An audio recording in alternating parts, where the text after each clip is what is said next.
Hello, we are from Ovo and we have developed an advanced planning system in Quintiq. Today we will show you how Quintiq can solve intermodal isotank planning puzzles. For these puzzles, isotanks need to be transported from ports to inland addresses while meeting minimum stock levels at certain locations. Cost-effective planning options exist for these puzzles, including but not limited to trains and ships.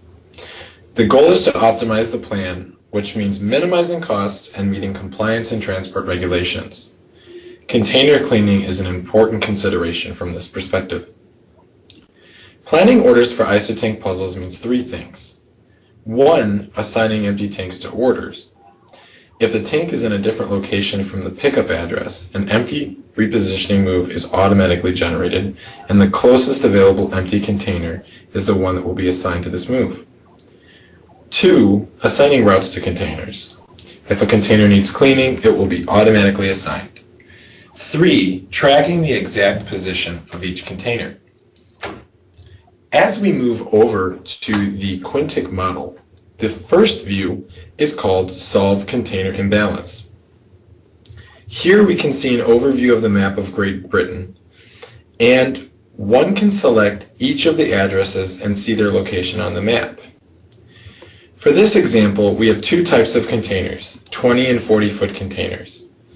If we select all of the addresses, we will see what is happening in the UK at a specific point in time. Pressing the first negative stock will move the clock forward until the first set of orders arrive. Drag and drop functionality is available in this case to meet the demand by shipping containers from addresses with a surplus of containers to addresses with a deficit. However, if we want to create an optimal planning, we should go to the next view called Build Routes. In this view, we can still see the map of Great Britain, but now we have the information regarding individual orders. We can see both the pickup and delivery locations and windows, as well as the customer who ordered said delivery. To the right, we can see the set of containers owned by the company and information regarding each container, including the time after which it is available, the city, the type of container, and previously assigned product. At the bottom of the screen, we have the routes and the connections previously mentioned.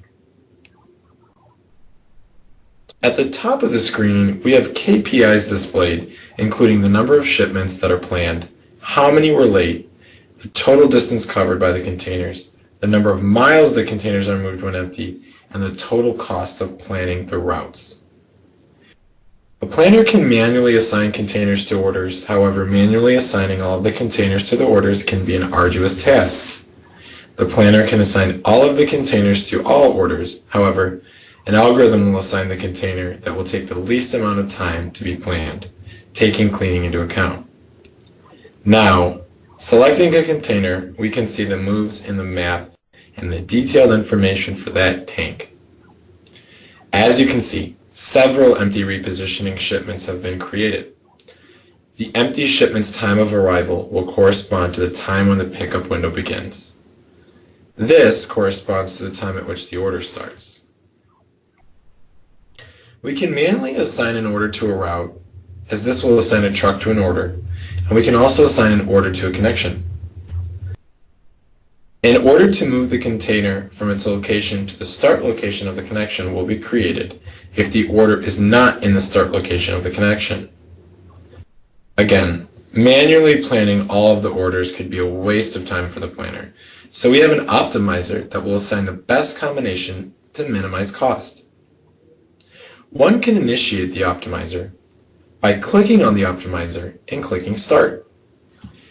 There are several changes that can be made to the optimizer in optimization settings. Now we will let the optimizer run to create the proper plan. What you will see happen over time is that cost and distance will go up and shipments planned will go up. Ultimately, the optimizer will be working to plan all of the various shipments while minimizing late shipments. So, as previously stated, planners can track every movement of each ISO tank. We can now go to the container tracking view to check what happens to each container. There is a color legend that describes what the different colors represent, and this view is merely for tracking containers. If we want to track the stock of containers at each address, we have to go to the view named Projected Resource Stock. In this view, we can see two types of containers, both 20 and 40 feet, and all of the addresses for this. As an example, we can check what happens at the Port of Southampton, as there are containers continuously arriving and departing this location. As one can see, this solution leverages functionality from the Quintiq Logistics Planner as it relates to ISO tank planning, which shows how Quintiq can help a company optimally plan tanks and keep track of their locations and stock levels. Thank you for your time and happy planning.